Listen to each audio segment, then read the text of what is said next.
Senhor presidente, senhores vereadores, senhoras e senhores que acompanham essa TV Câmara, seja pela TV, seja pelo canal do YouTube, o quadro evolutivo da cidade ao longo de anos de governos é muito preocupante.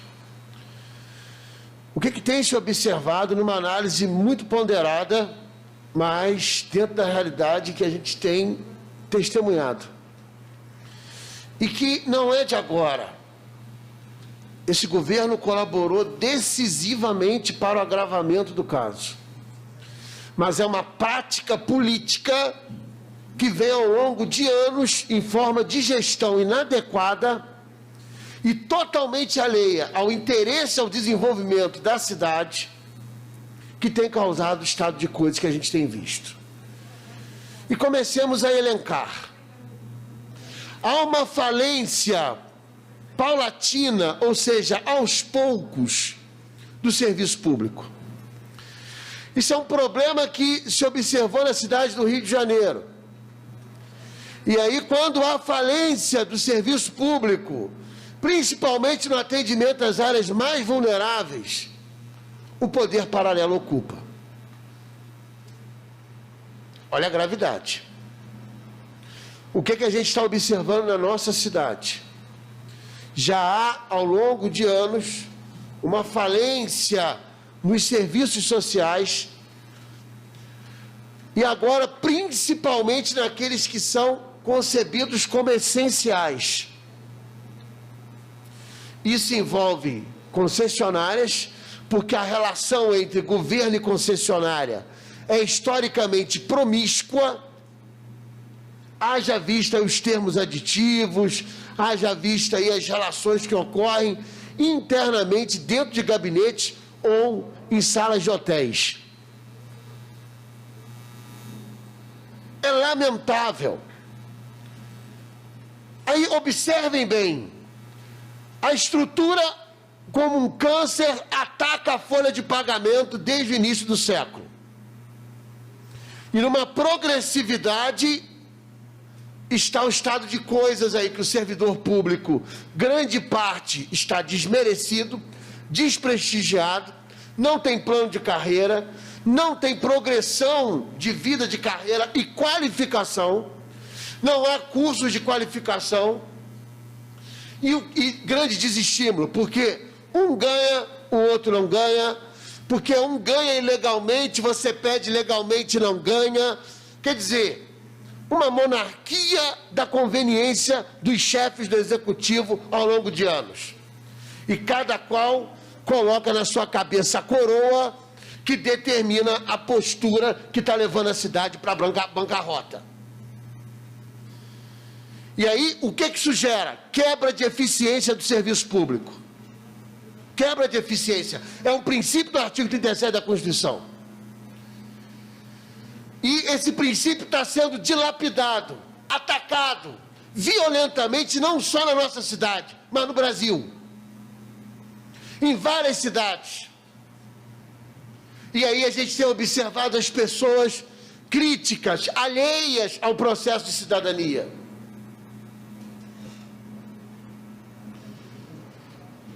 E aí a gente está vendo a nossa cidade entrando nisso. Aí você começa internamente na prefeitura. É interno o processo. No órgão gestor do município, a gente observa esse câncer de que alguns se levam do próprio município, ou seja, se servem da máquina pública, quando deveriam servir a máquina pública, para o bem da coletividade. E aí isso atinge o serviço direto da administração. Não bastasse isso, entra nos serviços indiretos por meio de concessão. O transporte público está na iminência de um colapso. Não tem contrato, a empresa pode pegar e ir embora a qualquer momento. Há violações trabalhistas dentro da empresa, há situações graves lá dentro. E observem como que o serviço caiu, como que as linhas, os horários diminuíram abusivamente, o vereador Zezinho levanta isso com muito detalhe nas suas apurações, e vê claramente a queda no serviço público que está em risco. Está para ter agora, aí, no dia 15 de outubro, uma nova rodada de licitação, porque a primeira deu deserta. E aí? Como é que vai ser agora? Será que tem perspectiva de alguém assumir? Ou será que a gente vai ter aqui uma homologação de serviço mais à frente, por falta de licitação e de gente presente à licitação? Olha o estado de coisas que foi gerado lá em 2018 pelo governo, quando não fez o dever de casa, porque tinha outros interesses muito alheios ao interesse da sociedade. É isso que é lamento. Então, olha o quadro do serviço público de transporte. Fora a angústia, né, desse serviço que leva a pessoa a adquirir uma moto, a adquirir um carro próprio, a usar um serviço de aplicativo, a usar um serviço de táxi, a usar um outro serviço que outrora era o serviço ônibus. Aí a paulada que leva.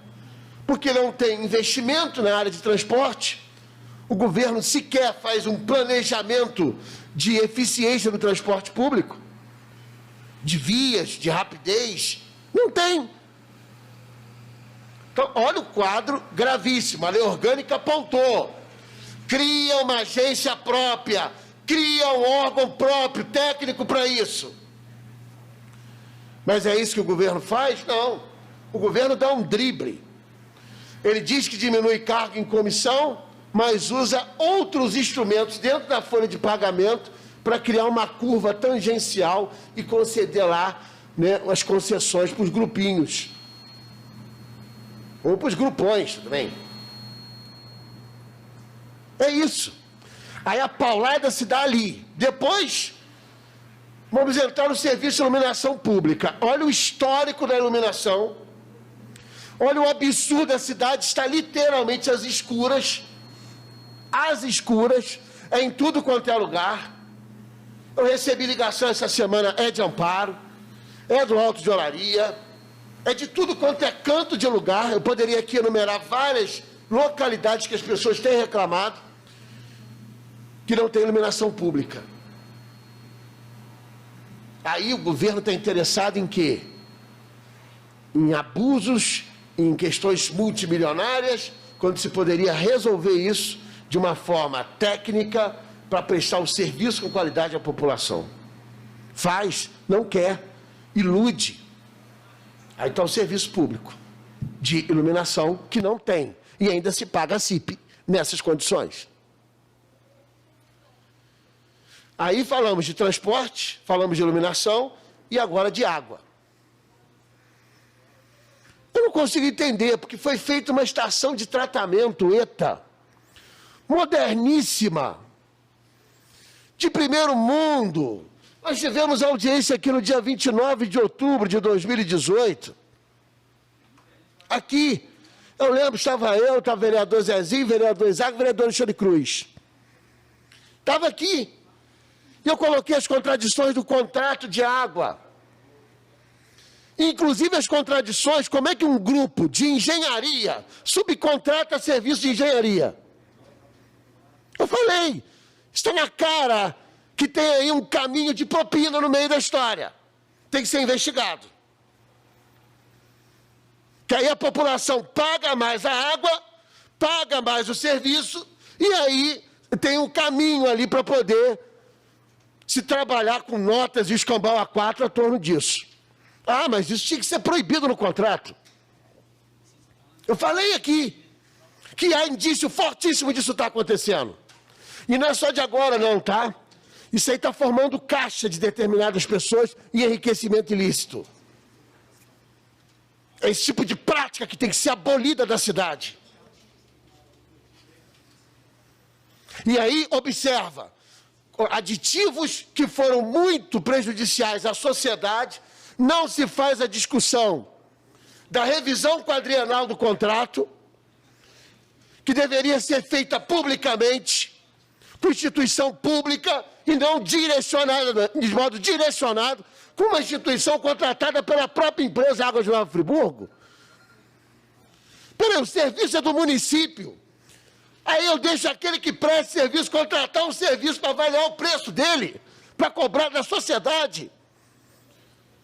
Isso é um escândalo. Mas é essa a tônica que tem dentro da administração pública. Aí, olha só, eu estou falando de 3 serviços essenciais que não deveriam ser tocados como são tocados. Essa prática falida do toma lá da cá, que só prejudica a sociedade. E aí eu demonstro que há um câncer interno na prefeitura, porque boa parte também é responsabilidade do Poder Legislativo, que troca cargo por postura política de fiscalização, o que é um erro crasso e inadmissível, porque ferra com a eficiência pública da casa, que deveria ter 21 fiscalizadores, 21 legisladores, mas não se tem 21 fiscalizadores. E é isso que a população tem que entender também, qual é a função do vereador. É legislar na sua competência e fiscalizar os atos do Poder Executivo. Ponto. Essencialmente é isso. Porque isso está gerando, esse problema todo aí. E que não afeta a ABC e D, não. Vai afetar a cidade como um todo. A cidade está ficando ingovernável. As pessoas não têm ideia de como é que eu entro na prefeitura e fico sabendo, porque eu tenho que saber, das contas públicas. Nova Friburgo está diante de um colapso fiscal.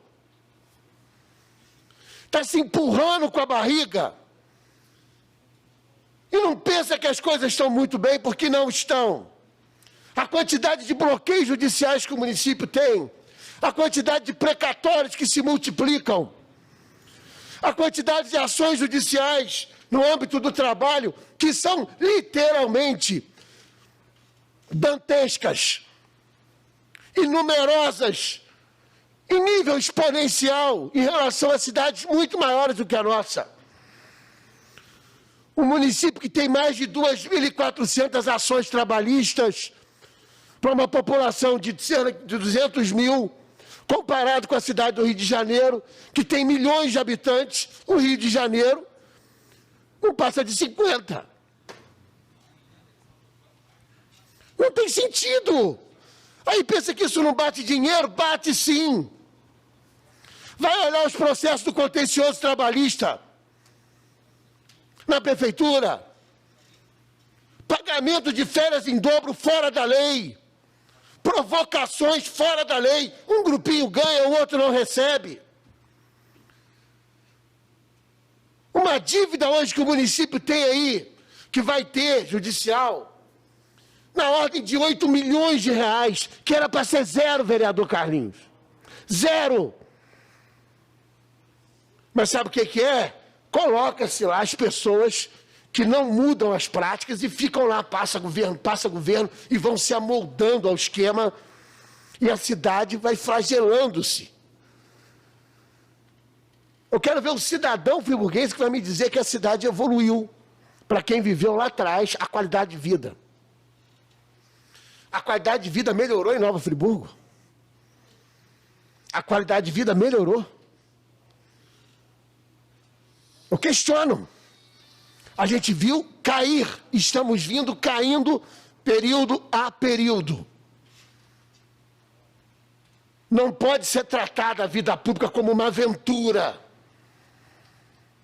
Tem que ser tratada com responsabilidade, com seriedade, porque se implica na vida das pessoas. A sociedade, sob o amparo do poder público, está sob risco. E eu não estou exagerando, não. Eu mostro. Quem quiser, eu mostro os números e mostro a realidade do município.